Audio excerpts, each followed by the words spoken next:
Hey, welcome to Tabletop Skirmish Games. I'm Lee, and in this video we'll be catching up with all the Warhammer news in the Warhammer Friday show. It's been a big week for Games Workshop as they've signed the full agreement now with Amazon Studios, so we'll be catching up on that. We'll have a look at some new miniatures that revealed and more updates for the old world and other games too. And we'll also be giving the Star of the Week and Loser of the Week awards as well.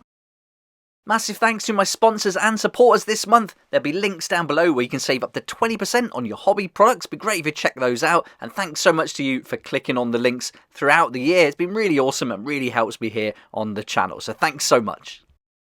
Right, let's start with this Games Workshop Amazon Studio news, and it was last year when we first saw they'd signed the agreement in principle, but now the article was posted on the 18th of December on the Warhammer community site, and it's saying that the full agreement has been signed and now the next stage can begin. So what exactly does that mean? Well, we're told the creative details have still got to be worked out, the first script written and production, so lots to come. Not too much in the article from Warhammer Community, but there's loads of articles online if you want to go and have a look around. Here's one from the BBC website there. And it's certainly going to be an interesting year ahead to see how it develops.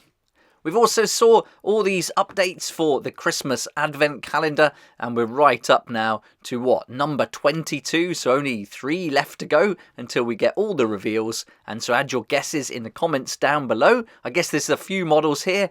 It looks like all different factions, so yeah, I'm not really sure exactly what's going on or what they're going to be, but if you've got any ideas, love to hear them. And so this will be the most up-to-date one, 22, and here you can see now we've got 20, oh no, that was 21, sorry. We've got 22, 23, and 24 yet to come. Age of Sigmar got a new model this week with CYCLAIRE, the Fang of Nulamia. Sure I haven't said that right, but this model is going to be available for the first time in the Fangs of the Blood Queen box, and this is going to give you CYCLAIRE, 3 Fellbats and 10 Direwolves. And here you can see that box set all laid out with the models. I really do like those wolves. I think they look great, the Direwolves. Really good models. I'm surprised I haven't got any yet. I was going to get them and then just kept putting it off. And the Fellbats, they're actually pretty good as well. So this is a nice box. If you haven't got these models or you just want to expand the collection and you really want to get hold of CYCLAIRE, this could be a great way to do it. And of course, they're going to be priced at the best price for the new models when you get them in these box sets. Although it does come with the other models, perhaps you don't want them and then it's a bit annoying. But if you wanted them, that's going to be a great deal. The rules for this Fang of Nulamia will be available as a free download on the Warhammer community, and we've got a little sneak peek here. It tells us that this is called Serpentine Agility, and attacks that target this unit only score a hit on an unmodified hit roll of 5 or 6. And we also got to see the Time Swallowers more once per battle. At the start of the combat phase, you can say that Uberoth will take the Time Swallowers more. If you do so, roll 2d6. Each enemy unit within 6 inches of this unit whose move characteristic is lower than the roll suffers a number of mortal wounds equal to the difference between its move characteristic and that roll. And if this unit uses this ability, it does not benefit from the Serpentine Agility ability for the rest of the battle. So there you go. I guess you've got to really choose the right time to use this one. Always nice to see new models for Age of Sigmar, and this one is pretty cool looking. I could never paint it. I hate snakes, a bit scary for me, but yeah, really cool. I think it's nice to have a little bit of a different beast thrown in as well to go alongside the wolves and the bats, and I think the box set altogether would look awesome on the table and a really nice theme to go along with your army.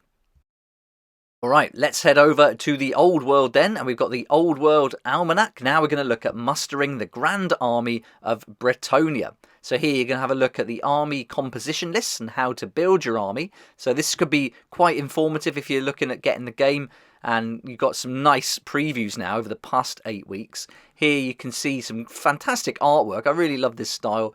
We're looking at Lords of Bretonnia. You've got all the stats there.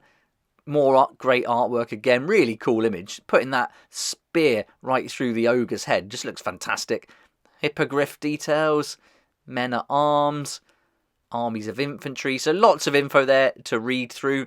And that's pretty much brought us up to date now. So I think that's going to be all the articles as far as information about the rules go. But it does say that on the 26th there's going to be some more news, so check in then. It must be getting close to release because now we're seeing the first new novel for the world of legend, and this is Lords of the Lance, written by Graham McNeill. This will be available as regular hardback, ebook and audiobook, and there's also a limited special edition with this faux leather cover and all the fancy details you expect by now. Each one is going to be numbered and signed by Graham McNeill, and it features an introduction and special in-universe appendix called the Journal of Ebradus Evotarum. We're not told how many copies are going to be available though. It does say strictly limited though, so wait and see on that one. Alright, let's get right into the future now with a bit of Warhammer 40,000 and Kill Team. And we got to see some of the sprues for the new scouts. And here's the first one. Usually I do a video just on the sprues, but we only got to see 2. I've got to admit, nothing really jumped out or looked that unique from these. It wasn't that exciting. Here's the second sprue. I do like the sniper rifle. The shotgun's cool, but they're quite chunky, aren't they, these scouts? And as cool as they are, I've got to say, I think I prefer the old ones. The article gave us a few nice shots though, so we can get some different angles from some of the models and see some of the components in action there. We also got to see a couple of the characters, the tracker and the hunter. Again, you can see some of the different components now in action. So this is going to give you a good idea about what you can expect. And there's going to be 18 heads altogether to choose from. So lots of options and customization there to go around. So if you've got a few of them, which people are probably going to do, right, then they're going to have some different heads at least to go around. So that's pretty cool. If you wanted them for Warhammer 40,000, you're not going to have them all looking identical. So got an article for their opponents. And don't forget, all these go up for pre-order on the 23rd of December. But the Striking Scorpions kit focus here was more taking us on a journey from sketches to miniatures over a 30-year period. And here you can see 4 of the different stages of their evolution. Gotta say, I quite like number 3. It looks pretty cool, but obviously the most up-to-date number 4 there. This is cool though. This is what I really like to see. You've got the artist's drawings there, and this goes back to July 2005 for this one. It's brilliant seeing things like this. Just see it from the sketch and then the finished model. It's just awesome. And then we've got another one to look at. Here you can see the scorpion's claw. You've got a detailed picture of the chainsword as well. And then the finished model in the top left. So that's really cool. But this is a great article actually. I probably preferred this one to the Space Marine Scouts for sure. Just because of these sketches. Got a few rules as well to have a look at. This one's called Scorpion's Eye. And you use this aspect technique when a friendly striking scorpion operative performs the shoot action. Until the end of that shoot action, that operative's twin shuriken pistols or shuriken pistol gains the indirect special rule, and that operative must make a shooting attack with it against an enemy operative in cover. And that was pretty much all we got from that article. There's not going to be any sprues, but you are going to get 10 models in this set.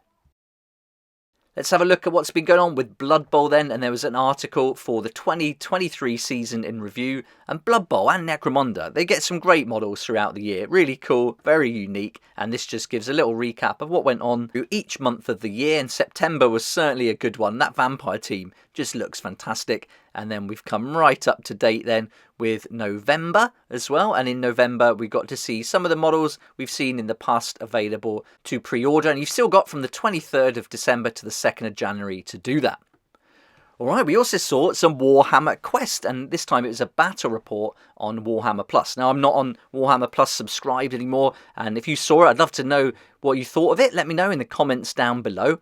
But I really liked the article they put out on the 20th of December, which took us through how they created the board and the miniatures for that battle report. This is awesome. I really wish Warhammer would do more things like this. Whenever they do put a post up, it's really good, really well detailed, and just fun to see and see it in action. And all the models they've made there to go with it from all different sets. It's really cool to pick out the different sets and see where the models have come from.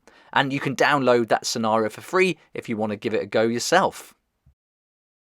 That's it, that's everything then, up to date for this week, and it's time to give Star of the Week and Loser of the Week awards away. And you know what, I'm going to give Star of the Week to that Warhammer Quest article. I just think it was good, really cool to see behind the scenes, great to see that terrain from just how it was put together with the different materials to the finished product. I just loved it, brilliant. Again, this week, nothing really stood out for Loser of the Week, and I'm feeling a bit festive, so let's give it a miss this week, and we'll just ignore Loser of the Week. Keep things positive, it's Christmas after all. There you go, that's the Warhammer Friday show for another week, and hopefully this has got you up to date now with all the Warhammer news. If you're like me, I don't check in every day now, I just wait till the end of the week and see what's going on. So it's really fun, I like doing it like this in one go. And it gives me a chance to focus on other games out there, because there's so much going on outside of Warhammer, and this week I've been unboxing Bolt Action, the British and Inter-Allied Commandos. This weekend I'll be putting up the Farmyard Animals as well from Warlord Games, and having a look at another awesome model from Moonstone, so check those out when they go up. Blood Red Skies is up on the channel already, and after Christmas you're going to start seeing a lot more of the game developing for Population Z, as that'll be releasing on the 31st of January 2024. Thanks so much for watching, hope you liked it. If you did, it'd be great if you hit the like button, subscribe for more videos like this one, and I look forward to seeing you here next time on Tabletop Skirmish Games. Thank you so much to my Patreon supporters for helping me to keep going with these regular videos. I couldn't do this without you, and I appreciate your support so much. If you'd like to join the Patreon community, support the channel, get some great perks at the same time, there's a link down below in the description. It'll be awesome to see you there.